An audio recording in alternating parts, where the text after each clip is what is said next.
കോൺഗ്രസിൽ അധികാരം ലഭിച്ചത് പിന്നാലെ വിവിധയിടങ്ങളിൽ വലിയ രീതിയിൽ തമ്മിലടിയാണ്. കൊച്ചിയിൽ തമ്മിലടി, തൃശ്ശൂരിൽ തമ്മിലടി. തൃശ്ശൂരിൽ അവിടെയുള്ള ഒരു കൗൺസിലർ ആരോപിക്കുന്നത് അവരോട് പണം ആവശ്യപ്പെട്ടപ്പോൾ നൽകാൻ കഴിയാത്തത് കൊണ്ട് മേയർ സ്ഥാനം നൽകിയില്ലെന്നാണ്. അങ്ങനെ മതവും പണവും ജാതികളുമായി വലിയ രീതിയിൽ തമ്മിലടിയാണല്ലോ കോൺഗ്രസ്. മതവും ജാതിയും രണ്ടുപേരും ക്രിസ്ത്യൻസ് അല്ലേ? രണ്ടുപേരും കോർപ്പറേഷൻ മേയറായ ലേഡിയും ഈ പറയുന്ന ലാരി ജെയിംസ് അല്ലേ, അവരും രണ്ടുപേരും ക്രിസ്ത്യൻസാണ്. മതമല്ല, ബേസിക്കലി മണിയാണ്. എറണാകുളത്ത് ജാതി എറണാകുളത്ത് നല്ല തീരുമാനമല്ലേ അവരെടുത്തിരിക്കുന്നത്. എറണാകുളത്ത് ഇപ്പോൾ മേയറായിട്ടുള്ള ലേഡി തന്നെയാണ്, അവർ തന്നെയാണ് അതിന് യോഗ്യ. അവർ ഇത്രയും കാലം 4 തവണ അവർ കൗൺസിലറാണ്. മാത്രമല്ല അവർ അവിടുത്തെ പ്രധാനപ്പെട്ട കമ്മ്യൂണിറ്റി ഏതാ? ഹിന്ദു കമ്മ്യൂണിറ്റിയാണ്. അതിൽ തന്നെയുള്ള പ്രധാനപ്പെട്ട കമ്മ്യൂണിറ്റി ഈഴവ കമ്മ്യൂണിറ്റി പെട്ട ആളാണ്. നിങ്ങൾക്ക് സെക്കുലറിസമാണ് വേണ്ടതെങ്കിൽ, നിങ്ങൾക്ക് അതാണല്ലോ പറയുന്നത്, സെക്കുലറിസം വേണം. അവർ കല്യാണം കഴിച്ച ലാറ്റിൻ ക്രിസ്ത്യാനിയാണ്. അവർ പള്ളിയിലും പോകാറുണ്ട്, SNDP ശാഖയിലും മെമ്പറാണ്. SNDP ശാഖയ്ക്ക് അങ്ങനെ ഗുണമുണ്ട്, ഗുരുവിന് ജാതി മതമൊന്നുമില്ലല്ലോ. അപ്പം അവരല്ലേ മേയറാവേണ്ടത്. അല്ലാതെ ചാനലിൽ വന്നിട്ട് 10 ഡയലോഗ് അടിക്കുകയും നന്നായിട്ട് എന്താ പറയുക, മേക്കപ്പൊക്കെ ചെയ്ത് നല്ല രീതിയിൽ പ്രസൻറ്റ് ചെയ്യുന്നതുകൊണ്ട് അങ്ങനെ ആളാവണമെന്നുണ്ടോ? താഴെത്തട്ടിൽ ജോലി ചെയ്തവർക്ക് എന്തെങ്കിലുമൊക്കെ പരിഗണന കിട്ടണ്ടേ? ദീപ്തിക്ക് കിട്ടേണ്ട ഒരു പരിഗണന വെച്ചാൽ ഓൾറെഡി കോൺഗ്രസ് കൊടുത്തത്. കേരളത്തിന് ഏതൊരു മുക്കിന് മുന്നിൽ മലയാളം എവിടെ ഉണ്ടാകും ദീപ്തിനെ അറിയാം. അവർ നന്നായി ഇതിന് എൻ്റെ കൂടെയൊക്കെ ഡിബേറ്റ് പങ്കെടുത്തു, നന്നായിട്ട് ആർഗ്യൂ ചെയ്യുന്ന ലേഡിയാണ്. മാത്രമല്ല അവർ നല്ല രീതിയിൽ പ്രസൻറ്റ് ചെയ്യുകയും ചെയ്യും സ്വയം നന്നായിട്ട്. നമുക്ക് അവരെ സ്ക്രീനിൽ കാണുമ്പോൾ തന്നെ വളരെ പ്ലീസിങ് ആയി തോന്നുന്ന ലേഡിയാണ്. അവർക്ക് ഇനിയും ഒരുപാട്, അവരൊരു കോർപ്പറേഷൻ മേയറായിരിക്കേണ്ട ആളല്ല. അവർക്ക് ഇനിയും ഒരുപാട് സാധനങ്ങൾ അവരെ തേടി വരും ഈ രീതി കോൺഗ്രസ് നല്ല രീതിയിൽ പോവുകയാണെങ്കിൽ. അപ്പം അവരെ മാറ്റിയിട്ട് ഈ ലേഡിയെ ആക്കണമെങ്കിൽ അത് അർഹതയ്ക്ക് കൊടുക്കുന്ന ഒരു അംഗീകാരമാണ്. കാരണം കോർപ്പറേഷനിലേക്ക് അവർ മതി. അവർ ഈ പറയുന്ന ലൈൻലൈറ്റ് ഒന്നും നിന്നിട്ടൊന്നുമില്ല. അപ്പം അതൊരു നല്ല തീരുമാനമായിട്ടാണ് എനിക്ക് തോന്നിയത്. എറണാകുളമാണെങ്കിൽ അവിടെ ക്രിസ്ത്യാനി ആയിരിക്കണം, കോഴിക്കോടാണെങ്കിൽ മുസ്ലിം ആയിരിക്കണം, തിരുവനന്തപുരത്തായിട്ട് ആണെങ്കിൽ ഹിന്ദു ആയിരിക്കണം എന്ന് പറയുന്നതാണ് സെക്കുലർ വിരുദ്ധമാവുന്നത്. അങ്ങനെ സംഭവിക്കും? കോഴിക്കോട് ഒരിക്കലും കമ്മ്യൂണിസ്റ്റ് പാർട്ടി അധികാരത്തിൽ വരുമ്പോൾ ഒരു പ്രശ്നവുമില്ലല്ലോ. എറണാകുളത്ത് ഭരിച്ചിരുന്നത് കമ്മ്യൂണിസ്റ്റ് പാർട്ടിയാണ്. ഇതിനെക്കുറിച്ച് ഒരു ചർച്ച. പക്ഷെ അത് ആ സമയത്ത് മേയർ ഹിന്ദു ആയിരുന്നില്ലേ? അല്ല, കമ്മ്യൂണിസ്റ്റ് പാർട്ടി ആകുന്ന ഒരു ഗുണമെന്ന് വെച്ചാൽ അവരെ ഇലക്ഷൻ ജയിക്കുന്ന ഒരു പ്രധാനപ്പെട്ട ഘടകം അവരുടെ സംഘടനാ സംവിധാനമാണ്. അവർക്ക് ഈ സാമുദായിക നേതാക്കന്മാരെ ഒരു പരിധി കൂടുതലൊന്നും പരിഗണിക്കേണ്ട ആവശ്യം വരാറില്ല. എങ്കിലും ഒരു പരിഗണിച്ചിട്ടൊക്കെ. കഴിഞ്ഞ തവണ കോഴിക്കോട് ബീന ഫിലിപ്പിനെ മേയറാക്കിയത് എങ്ങനെ? ബീന ഫിലിപ്പ് ശരിക്കും കോഴിക്കോട്ടേരെ അല്ലല്ലോ, ഇത് തൃശ്ശൂർ മറ്റാണ് അവർ വീട്. അപ്പോൾ അവർ ഒരു കോഴിക്കോട് ഒരു ക്രിസ്ത്യൻ പോപ്പുലേഷൻ എന്നുള്ള 10% താഴെ ഉള്ളൂ കോഴിക്കോട് സിറ്റിയിൽ. അപ്പം കോഴിക്കോട് സിറ്റിയിൽ ക്രിസ്ത്യൻ മേയർ വരും. കോഴിക്കോട് ബേസിക്കലി ഹിന്ദു മുസ്ലിം ഡോമിനേറ്റിംഗ് ആയിട്ടുള്ള ഏരിയയാണ്. അടുത്ത ഏറ്റവും വിസിബിൾ ആയിട്ടുള്ള കമ്മ്യൂണിറ്റി മുസ്ലിം കമ്മ്യൂണിറ്റിയാണ്. ആളെണ്ണത്ത് കൂടുതൽ ഹിന്ദു കമ്മ്യൂണിറ്റി എന്ന് തോന്നുന്നു. എറണാകുളം പോലെ തന്നെ എറണാകുളത്ത് ക്രിസ്ത്യൻസാണ് വിസിബിൾ ആയിട്ടുള്ളത്, പക്ഷേ ഹിന്ദുവാണ് കൂടുതലായിട്ടുള്ളത്. കോഴിക്കോട് എൻ്റെ സമീപകാലത്ത് ഞാൻ ഒരു മുസ്ലിം ഇതിനെ മേയറായിട്ടുമില്ല. മേയറാണോ ഞാൻ പറയില്ല. അബ്ദുൾ ഒരു പ്രൊഫസർ ഉണ്ടായിരുന്നു കോഴിക്കോട്, അദ്ദേഹം ഡെപ്യൂട്ടി മേയറായിരുന്നു ഒരുപാട് കാലം കണ്ടിന്യൂസ് ആയിട്ട്. അപ്പം അവിടെ മിസ്സസ് ഫിലിപ്പ് എങ്ങനെ ആയത്? അതെന്ന് വെച്ചാൽ ആ സമയത്ത് അവരാക്കുന്നത് 2 കാര്യങ്ങളുണ്ടായിരുന്നു. ഒന്നാമത് അവർ കോഴിക്കോട് അത്യാവശ്യം പരിചയമുള്ള ഒരു ഗുഡ്വില്ലുള്ള ഒരുപാട് സ്റ്റുഡൻസൊക്കെ ഉള്ള ഒരാളാണ്. രണ്ടാമത്തെ കാര്യം എന്ന് വെച്ചാൽ അവരുടെ സഭയുടെ ഒരു സപ്പോർട്ട് മറ്റ് സ്ഥലങ്ങളിൽ തൃശ്ശൂർ, എറണാകുളം ആ മേഖലയിലേക്ക് ഉറപ്പിക്കാൻ പറ്റിയെന്നുള്ളത്.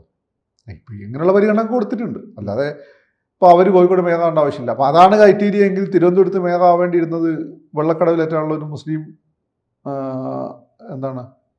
കൗൺസിലർ ഉണ്ടായിരുന്നു. അവരായിരുന്നു സീനിയർ മോസ്റ്റ്. അവരാക്കിയില്ലല്ലോ.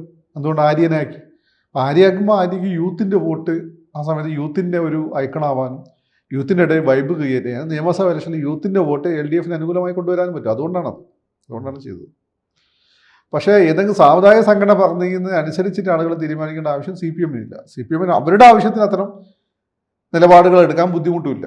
പക്ഷെ കോൺഗ്രസിനെ സംബന്ധിച്ചിടത്തോളം കോൺഗ്രസ് അധികാരത്തിൽ വരുമ്പോൾ ഇത്തരക്കാർ തലപൊക്കുന്നത് സ്വന്തമായി വോട്ട് ബാങ്ക് ഇല്ല. അവരുടെ വോട്ട് ബാങ്ക് ഇവരൊക്കെ തന്നെയാണ്. ഈ സമുദായ സംഘടനകളാണ്. സംഘടനയെ വളർത്തുന്നില്ല, പരിപോഷിപ്പിക്കുന്നില്ല. പകരം NSS, SNDP സഭകളും അവരുടെ ആളുകളെ പരിപോഷിപ്പിച്ചുകൊണ്ടിരിക്കും. അപ്പോൾ അവരുടെ ഈ അപ്പോൾ അതുകൊണ്ട് തന്നെ ഇവർ പറയുന്നത് കേൾക്കണം. ഇപ്പം നായന്മാരെ സംബന്ധിച്ചിടത്തോളം NSS ആണ് നായന്മാരുടെ ആവശ്യങ്ങൾ ഉയർത്തിപ്പിടിക്കുന്നതും അത് നേടിക്കൊടുക്കുന്നതെല്ലാം. ആ സംവിധാനത്തെ അവർ ശക്തമായി CPM പോലെ തന്നെ കൊണ്ടുപോകുന്നുണ്ട്. കരയോഗങ്ങൾ, ഇലക്ഷൻസ്, അത് കഴിഞ്ഞിട്ട് പ്രതിനിധി സഭ, പിന്നെ ഡയറക്ടറീസ്, അതുകൊണ്ട് അങ്ങനെ പോകുന്നുണ്ട്. നായകസഭ എന്നൊക്കെ പറഞ്ഞു. SNDP ശാഖകൾ, അത് കഴിഞ്ഞിട്ട് അവർ അതിൻ്റെ അസിസ്റ്റോ അതും അങ്ങനെ പോകുന്നുണ്ട്. അപ്പോൾ അവരാണ് ഇവരുടെ കാര്യങ്ങൾ നോക്കുന്നത്. കോൺഗ്രസിനെ സംബന്ധിച്ചിടത്തോളം കോൺഗ്രസ് എന്താ ചെയ്യുന്നത്? ഈ സംഘടനകളായിട്ടൊരു ബന്ധം ഉണ്ടാക്കിയിട്ട് ഒരു അലയൻസ് കൊണ്ടുവരികയാണ് ചെയ്യുന്നത്. അത് ഒഫീഷ്യലല്ല, അൺഒഫീഷ്യലായിട്ട് ആണ്. അപ്പോൾ ഇവർ പറയുന്നത് കേൾക്കണം. കോൺഗ്രസിൽ ഒഫീഷ്യലായിട്ട് ഒരു സാമുദായിക സംഘടനയായിട്ടാണ് ബന്ധമുള്ളൂ, അത് മുസ്ലിം ലീഗായിട്ട്. അപ്പോൾ അവർക്ക് ബന്ധസ്ഥാനം കൊടുക്കുന്നുണ്ട്. ബാക്കി സാമുദായിക സംഘടനകളൊക്കെ അൺഒഫീഷ്യൽ ബന്ധമാണ്. അപ്പോൾ NSSന് ഒന്ന് കൊടുക്കേണ്ടി വരും, SNDPക്ക് ഒന്ന് കൊടുക്കേണ്ടി വരും. അങ്ങനെയാണോ? അത് വെറുതെ കൊടുക്കുന്നതല്ല. അവർ വോട്ട് ഇപ്പോൾ SC ST വിഭാഗം സാധാരണ കേരളത്തിൽ കുറവാണ്. അപ്പോൾ അത് അവരുടെ സംഘടനകൾ അത്ര സ്ട്രോങ്ങും അല്ല. അതുകൊണ്ട് അതിൽ ആളുകളെ തിരഞ്ഞെടുക്കുമ്പോൾ പൊതുവെ അതിൻ്റെ നേതാക്കന്മാരത് പരിഗണിക്കാറില്ല എന്ന് എനിക്ക് തോന്നിയിട്ടുള്ളത്. ബാക്കി ഇപ്പോൾ NSS SNDP എന്നൊക്കെ വെക്കുമ്പോൾ കോൺഗ്രസ് വരുമ്പോൾ അത് പൊതുവെ ചങ്ങനാശ്ശേരിക്കും പിന്നെ അതുപോലെ തന്നെ വെള്ളാപ്പള്ളിക്കും ഒരു എതിർപ്പില്ലാത്ത ആളുകൾ ആവരുത് എന്ന് എന്നവർ നോക്കാറുണ്ട്. അപ്പോൾ ഇത് നിയമസഭാ തെരഞ്ഞെടുപ്പിലും വിജയിച്ചു വരികയാണെങ്കിൽ ഈ നേതാക്കൾ തന്നെ തീരുമാനിക്കുമോ? നിയമസഭാ ഇലക്ഷനിൽ അത് ഇറ്റ് ഡിപ്പെൻസ്. ഏതായാലും സാമുദായിക നേതാക്കളെ ഒഴിവാക്കിക്കൊണ്ട് ചിന്തിക്കാൻ. ഈ തെരഞ്ഞെടുപ്പിന് മുൻപ് പറഞ്ഞത് കമ്മ്യൂണിസ്റ്റ് പാർട്ടി വരുന്ന നിയമസഭയിൽ അധികാരത്തിൽ വരുമെന്നാണ്. നിലവിലെ സാഹചര്യത്തിൽ എങ്ങനെയാണ് വിലയിരുത്തുന്നത്? അതിപ്പോൾ ഞാൻ പ്രവചിക്കണം. പഞ്ചായത്ത് ഇലക്ഷനൊക്കെ എൻ്റെ പ്രവചനം പാളിപ്പോയി. അതിപ്പോൾ അത് ശരിയല്ലേ? ഏതായാലും നല്ലൊരു. പക്ഷേ ഈ വോട്ട് ശതമാനം വലിയ വ്യത്യാസമില്ല. ഇത് ഈ കോൺഗ്രസ് കമ്മ്യൂണിസ്റ്റ് അല്ല, വലിയ വ്യത്യാസമല്ല. ശക്തമായ മത്സരമായിരിക്കും. ഞാനിപ്പോൾ ഏതായാലും പ്രവചിക്കുന്നില്ല. അങ്ങനെ ടൈറ്റായിട്ട് വരുമ്പോൾ പ്രവചിക്കാൻ ബുദ്ധിമുട്ടാണ്. പഞ്ചായത്ത് ഇലക്ഷൻ ശബരിമല വന്നതിൻ്റെ സകല പ്രവചനവും കാറ്റിൽ പ്രവർത്തിക്കണം. ഇനി ഇപ്പോഴും മനസ്സിലായി തിരുവനന്തപുരത്ത് അങ്ങനെ BJP ജയിച്ചു വന്നു. കാരണം BJPക്കാർ പലരും തന്നെ ഇലക്ഷന് മുമ്പ് വരെ ഇലക്ഷൻ റിസൾട്ട് വരുന്നവരെ പ്രതീക്ഷ ഉണ്ടായിരുന്നില്ല. പക്ഷേ രാജീവ് എന്തോ ഒരു മാജിക്ക് കാണിച്ചിട്ടുണ്ട്. അതുപോട്ടെ. മറ്റേത് ശബരിമലയുടെ ഇൻഫ്ലുവൻസ് ഉണ്ടായിരുന്നു. ആളുകൾ മെറിറ്റ് നോക്കിയിട്ടാണ് വോട്ട് ചെയ്യുന്നതെങ്കിൽ LDFന് വോട്ട് ചെയ്യും. ആളുകൾ അങ്ങനെ നല്ല വോട്ട് ചെയ്തത്. അഭിയാജ സുഭാഗം മാറ്റിയ ആളുകൾ മെറിറ്റ് നോക്കി വോട്ട് ചെയ്തു. ഇപ്പം കത്തി നിൽക്കുന്ന ഒരു വിഷയം ശബരിമലയാണ്. വരുന്ന വാർത്തകൾ അങ്ങേറ്റ സ്തോഭജനകമാണ്. ഇത് വന്ന് എനിക്ക് അതാലും പേടി. ഇപ്പോൾ ദാവൂദിൻ്റെ പേരൊക്കെ ഉണ്ട്. ഇവൻ്റെ പേര് ദാവൂദ് എന്നല്ല, അതായത് D എന്നുള്ള ദാവൂദ് എന്ന് വായിച്ചു. അത് ഈ ഹിന്ദു മുസ്ലിം പ്രശ്നമാകുമെന്നുള്ളത് എൻ്റെ പേടി. ശബരിമലയായിട്ട് വിഷയത്തിൽ ഇതുവരെ മുസ്ലിങ്ങൾ ഒരു നെഗറ്റീവ് ഷെയ്ഡ് നിന്നിട്ടില്ല.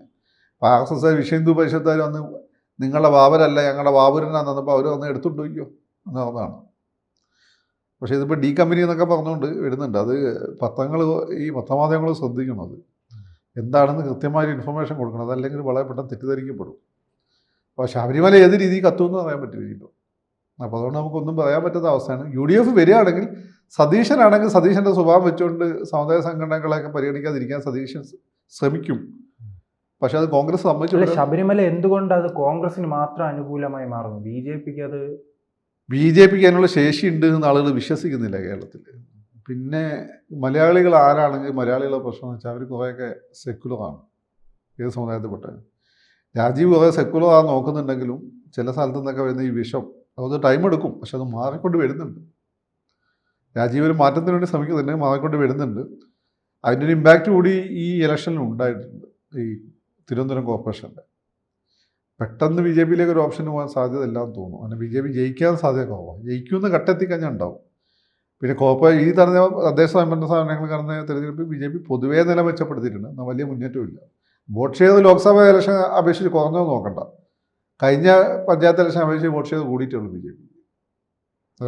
നിയമസഭാ ഇലക്ഷൻ അനുസരിച്ചിട്ട് വോട്ട് ഷെയർ കൂടിയിട്ടുള്ളൂ. അത് 15% കിട്ടുക എന്നുള്ളത് നിലനിർത്തുന്നുള്ള വലിയൊരു കാര്യമാണ്. BJPനെ കുറച്ചുകൂടി ജനങ്ങൾ വിശ്വസിക്കേണ്ട ഒരവസരം BJPക്ക് എത്തിക്കേണ്ട ചുമതല BJPക്കുണ്ട്. സുരേഷ് ഗോപിക്കുണ്ട്, ഇപ്പം BV രാജേഷിനുണ്ട്, രാജീവ് ചന്ദ്രശേഖരനുണ്ട്. കൂടുതൽ വാർത്തകളും വിശേഷങ്ങളും നിങ്ങളിലേക്ക് എത്താൻ ABC മലയാളം സബ്സ്ക്രൈബ് ചെയ്യുക, ബെൽ ബട്ടണും അമർത്തുക.